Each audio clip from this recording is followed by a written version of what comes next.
నమస్తే welcome to ఈరోజు movie సంబంధించినటువంటి గడ్డం నవీన్ అన్న. సో గడ్డం నవీన్ అన్న ఈ టీజర్ చూసాను, చాలా బాగా అనిపించింది. ట్రైలర్ చూసిన బాగా అనిపించింది. మీ గడ్డ మీద ఒట్టు సినిమా హిట్ అయితే నమ్మకం కలిగింది. నాకు కూడా ఉంది. సో మీరు ఏం చెప్పదలుచుకున్నారు అన్న సినిమా గురించి? యాక్చువల్గా సంగీత మూవీలో నేను చేయాలి, మిస్ అయ్యాను. ఆ టైంలో వేరే షూటింగ్ వల్ల నేను చేయాల్సిన పాత్ర మా అప్పారావు గారు చేశారు. అప్పారావు గారు చేసిన, నేను చేసిన, మా చిట్టిబాబు గారు చేసిన, మా నాగిరెడ్డి చేసిన, మా ఆనంద్ భారతి గారు చేసిన. మాలో మేము చేసుకుంటే మాకు చాలా హ్యాపీ ఉంటుంది, ప్రాబ్లం లేదు. సో చూశాను, మంచి పాత్ర అది. యాక్చువల్గా ఆ పాత్ర మిస్ అయినందుకు కొంచెం బాధ ఉంది, కానీ సినిమా ట్రైలర్ చూసినాక అనిపిస్తుంది సినిమా సందిగ్ధం నిజంగా మంచి హిట్ అవుతుంది cinema. And producer madam Sanjay గారికి ఆల్ ది బెస్ట్ చెప్తున్నాను. అలాగే డైరెక్టర్ పార్థసారథి గారు కూడా మంచి టేకింగ్ తోటి, ఇద్దరు హీరోలు, ఇద్దరు హీరోయిన్స్ తోటి, అండ్ అలాగే మంచి కామెడియన్స్, ఫైట్స్ నవీన్ గారు యాజ్ అ విలన్గా చేస్తున్నారు. చాలా బాగుంది సినిమా, మంచి పాజిటివ్ అనిపించింది. అన్న మరి ఈ సినిమాల మీద చేయాల్సి ఉండే ఏమన్నా కొద్దిగా బాధ అనిపిస్తుంది? అయ్యో, ఏ సినిమా మనకు మిస్ అయినా కానీ బాధ అనిపిస్తుంది. ఎందుకంటే నేను అట్లా వదులుకున్న సినిమాలు RX100 ఉంటుంది, అట్లా చాలా సినిమాలు ఉంటాయి. అట్లా వదిలేస్తాను. థియేటర్లో ఉన్న కొన్ని క్యారెక్టర్స్లో ఒక క్యారెక్టర్ ఉండే అప్పట్లో. తండ్రి క్యారెక్టర్ లేదు, అంత పెద్ద క్యారెక్టర్ మనకి ఇప్పటికి ఇవ్వలే, కానీ ఇస్తుండొచ్చు, చూద్దాము వేరే వేరే సినిమాల్లో. అంటే మంచి మంచి సినిమాలు పోయినాయి. అట్లాంటి ఒకప్పుడు రాజావారి రానివారు, అందులో అట్లా మిస్ అయినా అనమాట. అంటే ఏ సినిమా పోయినా మిస్ అయితే మనకు బాధ అనిపిస్తుంది, ఎడిటింగ్ పోయినా బాధ అనిపిస్తుంది. కష్టపడతాం ఓవరాల్గా మనం సినిమాకి వస్తామే కదా. మీరు ఎప్పుడు చూసినా చాలా ఎనర్జెటిక్గా అనిపిస్తుంటారు. ఏమి కాదు అంటే ఏమనిపించదా? అరే సహజంగా జనాలు చూస్తుంటున్నాం, వాళ్ళు చాలా డిఫరెంట్ ఉంటారు, మీరు మాత్రం ఎప్పుడు చాలా సంతోషంగా ఉంటారు. ఏమనిపిస్తుంది? మనం సంతోషంగా ఉండేవాటికే చాలా హ్యాపీగా ఉంటుంది, ఎనర్జీగా ఉంటుంది, ఆరోగ్యంగా ఉంటాం. మెయిన్ సంతోషమే సగం బలం అని ఎప్పుడు అంటున్నారు కదా. ఇప్పుడు కష్టాలు గిష్టాలు వస్తూనే ఉంటాయి, పోతూనే ఉంటాయి, అవన్నీ పట్టించుకోదు. ఇక వాళ్ళు గొప్పగా అయ్యారు, నేను కాలేదు, నేను ఇంక ఇట్లా ఉన్నా, నా ముందు వచ్చిన వాళ్ళు పెద్దగా ఎక్కువయ్యారు, నేను ఇట్లా ఉన్నాను. ఎవరి కిస్మత్, ఎవరి లక్లో ఏది ఉంటే అదే జరుగుతుంది. ప్లస్ టాలెంట్ కూడా అక్కడ మెయిన్, వాళ్ళకి మంచి టాలెంట్ ఉంది కాబట్టి వాళ్ళు ఇంకా ముందుకు వెళ్ళిపోతారు ఫాస్ట్గా. నేను మనం తక్కువ ఉండొచ్చు లోపల టాలెంట్, అందుకే నేను ఇక్కడ ఉన్నా అనిపిస్తుంది. అంటే అలా ఓవరాల్గా ఇది కూడా కాకుండా లక్ కూడా కావాలి చాలా. నువ్వు ఎంత టాలెంట్ ఉన్నా కానీ లక్ అనేది ఒకటి ఉండాలి, కాబట్టి ఆ లక్ లేకుంటే ఏం చేయలేము. చాలు, నాకు దేవుడు ఇది ఇచ్చింది కూడా చాలనుకుంటా, ఇంత మంచి గుర్తింపు ఇచ్చాడు. చూద్దాం, మన ప్రయత్నం మనం చేద్దాం, ముందు ముందు ఇంకా బాగుంటే బాగుంటుంది. కానీ ఎప్పుడైతే నవ్వుతూనే ఉండాలి, ఎనర్జీగా ఉండాలి, వచ్చిన వాళ్ళు పలకరించాలి, ఫోటోలు ఇవ్వాలా, అది నాట. కానీ ఇప్పుడు గడ్డం ప్రసాద్ అన్నని మేము సినిమాలలో చూసినాము, షోస్లలో చూసినాం, మరి ఎప్పుడైనా మేము బిగ్ బాస్ చూస్తాం గడ్డం ప్రసాద్ అన్న. గడ్డం ప్రసాద్ గడ్డం నవీన్ చిన్న కన్ఫ్యూజ్, వేరే లెవెల్ అన్న కామెడీ. నాకు బిగ్ బాస్ పోవాలని చాలా ఆశ ఉంది, నిజంగా చెప్తున్నా. నాకు పోవాలా, చేయాలని నాకు చాలా ఆశ ఉంది. కానీ బిగ్ బాస్ యాజమాన్యానికి నచ్చితే తీసుకుంటే బాగుంటుంది. ప్రయత్నం చేస్తాం, చెప్పలేము ఎప్పుడు ఎక్కడ అవకాశం వస్తుందో తెలియదు. బిగ్ బాస్ చేయాలని కూడా నాకు చాలా ఉంది, ఎందుకంటే అన్నీ చేయాలి. ఇప్పుడు జబర్దస్త్ చేశాను, సినిమాలు చేస్తున్నాను, ఈవెంట్స్ చేస్తున్నాను, ఒక బిగ్ బాస్ కూడా చేయాలనే కోరిక మాత్రం గట్టిగా ఉంది. చూద్దాం, వాళ్ళు దయచేస్తే పోతే బాగుంటుంది. అన్న మరి తెలుసుకోవచ్చా మీ ఫ్యూచర్ ప్రాజెక్ట్స్ ఏమేమి నడుస్తున్నాయి? ఫ్యూచర్ ప్రాజెక్ట్స్ వచ్చేసి ఇప్పుడు చాలా రోజుల తర్వాత ఒక మంచి సినిమా, పెద్ద సినిమాలో నా వేషం రాబోతుందండి. అదే వచ్చి వైజయంతి మూవీస్ సంగీతం సినిమా పేరు. సంగీతం శ్రీనివాసరావు గారి దర్శకత్వంలో వస్తున్న సినిమాలో నాది ఒక మంచి పాత్ర ఇచ్చారు. చాలా రోజులు చేశాను, ఒక 20-25 డేస్ వరకు చేశాను.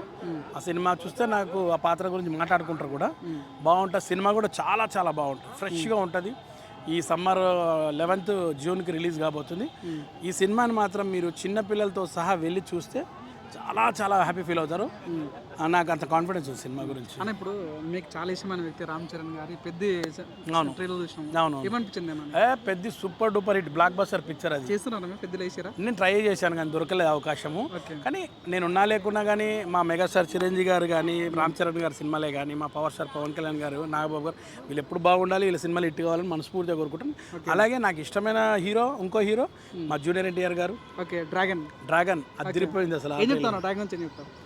ఏం చెప్తావు డ్రాగన్ గురించి? ఓ కొత్త లుక్, అసలు హిందీ ఫీల్డ్ అంతా షాక్ అయిపోతుంది ఎన్టీఆర్ గారు నా లుక్లో చూడడము. అంటే ఎప్పుడూ ఒకటే రొటీన్గా కాకుండా ఒక మంచి ట్రై చేశాడు ఎన్టీఆర్ గారు. మెయిన్ ఏంటంటే ప్రేక్షకులను మెప్పించాలి, ఈ సినిమాలో ఒక లుక్ తోటి రావాలని చెప్పి ఆ మంచి 6 ప్యాక్ తోటి ఆ dialogue version extraordinary. And Prashanth Neel garu direction అయితే మనకు తెలుసు ఎంత బాగుంటుందని.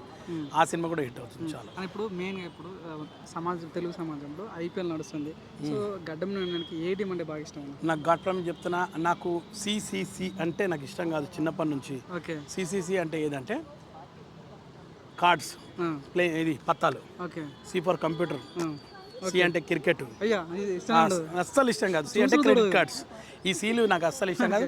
క్రికెట్ మీద నాకు అస్సలు ఇంట్రెస్టే లేదు ఎప్పుడు కూడా. నాకు నేను 84లో నాకు గుర్తుంది ఇప్పుడు కపిల్ దేవ్, వెన్సర్కర్, గవాస్కర్, రవిశాస్త్రి, వీళ్ళ లాంటి అప్పుడు మేము ఆ ఫైనల్స్ చూశాను, నాకు అది గుర్తుంది. అప్పుడు చాలా ఇంట్రెస్ట్ ఉండే. ఇప్పుడు నాకు తెలియదు అబ్బా అది ఏందో 2020 అది ఏదో నడుస్తుంటుంది. నచ్చిన వాళ్ళు ఓకే, వాళ్ళ ఇష్టం వాళ్ళే ఉంటాయి కాబట్టి నాకు ఇష్టం కాదు క్రికెట్. అని ఒకటి బాగా అనిపిస్తుంది, గడ్డం నాయనని పట్టుకుంటే సినిమాలో ఛాన్స్ కొట్టేయచ్చు, అక్కడ షోలో ఛాన్స్ కొట్టేయచ్చు అంటారు.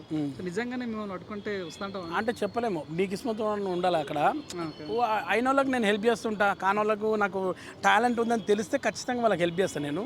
చాలామంది అడుగుతుంటారు కానీ నాకు తెలిసిపోతుంది టాలెంట్ ఉందా లేదా అని, దాన్ని బట్టి నేను రికమెండ్ చేస్తుంటా. చాలామందికి అట్లా ఇప్పించిన వాళ్ళు చాలామంది ఉన్నారు, వాళ్ళు చెప్పుకోకపోతే చెప్పుకోవచ్చు. సినిమాల్లో ఇప్పించాము, అట్లనే మా జబర్దస్త్లో కూడా పెట్టించిన ఉంటుంది లక్ అంతే. మనం బంజారా హిల్స్లో ఒక డూప్లెక్స్ ఇల్లు కడుతున్నట్ట, ఎంతవరకు అయిందన్న ఇల్లు? మేస్త్రిని అడగాలి అది ఎంతవరకు వచ్చింది, ఉందా లేదా అసలు మేస్త్రిని అడగాల. మీరు అది వచ్చిన వార్తనా లేకుంటే ఏమంటారు? లేదండి, నేను డూప్లెక్స్ కట్టే అంత గొప్పని కాదు. నిజంగా ఒక అపార్ట్మెంట్ కొనడానికి నేను ఎన్నో కష్టాలు పడుతున్నా, ఎన్నో ఇబ్బందులు పట్టుకుంటూ వస్తున్నా. నాకు ఇప్పటికీ లోన్ రావట్లేదు అపార్ట్మెంట్ కట్టడానికి.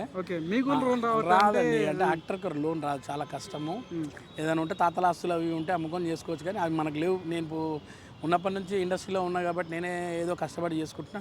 చూసిన ఒక చిన్న అపార్ట్మెంట్ అయినా కొనాలని ప్రయత్నం, అంతే దేవుడి ప్రయత్నం. ఓకే అన్న, చివరిగా ఇప్పుడు చాలా మంది యూత్ కూడా కృష్ణనగర్లో కానీ అంటే వాళ్ళు ఊరిని వదిలేసి ఎర్ర బస్ ఎక్కి వచ్చి ఏదో కావాలని ఏదో ప్రయత్నిస్తుంటారు. వాళ్ళకి గడ్డం నవ్వినా ఏం చెప్పదలుచుకున్నారు అన్న? లేదు, ప్రయత్నం చేస్తే ఖచ్చితంగా ఇక్కడ పడుతుంది, పడదాని కాదు. కళామతల్ని నమ్ముకుంటే ఖచ్చితంగా ఇస్తుంది నీకు, ఏదో ఒక రోజు ఇస్తుంది పక్కా. నేను ఇప్పుడు రోజు రెగ్యులర్గా అన్ని సినిమాల్లో చేయట్లేను, కానీ దేవుడు అని అలా కలమ తల్లి ఏదో ఒక మనం నమ్ముకున్నాం కాబట్టి ఏదో విధంగా ఏదో వర్క్ని ఇస్తారన్నమాట మనకు. 100% నమ్ముకొని రండి, మీరు నిజంగా మంచి టాలెంట్ ఉండి మంచి కాన్ఫిడెన్స్ తోటి మీరు ప్రయత్నించండి, 100% సక్సెస్. ఇది మాత్రం ఎవరు నిరుత్సాహం లేదు, ఖచ్చితంగా మీరు కూడా మంచి ఆర్టిస్టులు అవుతారు. సో ఇదండి, నేను గడ్డం నవ్వినంటూ నుంచి 3 ఇంటర్వ్యూలు చేసిన, ఏ ఇంటర్వ్యూలో కూడా నాకు ఏ రోజు కూడా తొందరగానే అంటే అందరు కూడా ఏదో ఆత్రమాత్రం వెళ్ళి పంపించేస్తుంటారు, కానీ ఎప్పుడు కలిసినా చాలా ఆప్యాయత, చాలా మానవత ఉన్న వ్యక్తి గడ్డం నవ్విన. సో అన్న, మీరు ఇలానే ముందుకు వెళ్ళగాలి, మనం సక్సెస్ కావాలని మనస్ఫూర్తి కోరుకుంటున్నా. I wish all the best. Thank you, good luck. Me channel కూడా ఆల్ ది బెస్ట్ చెప్తున్నాను.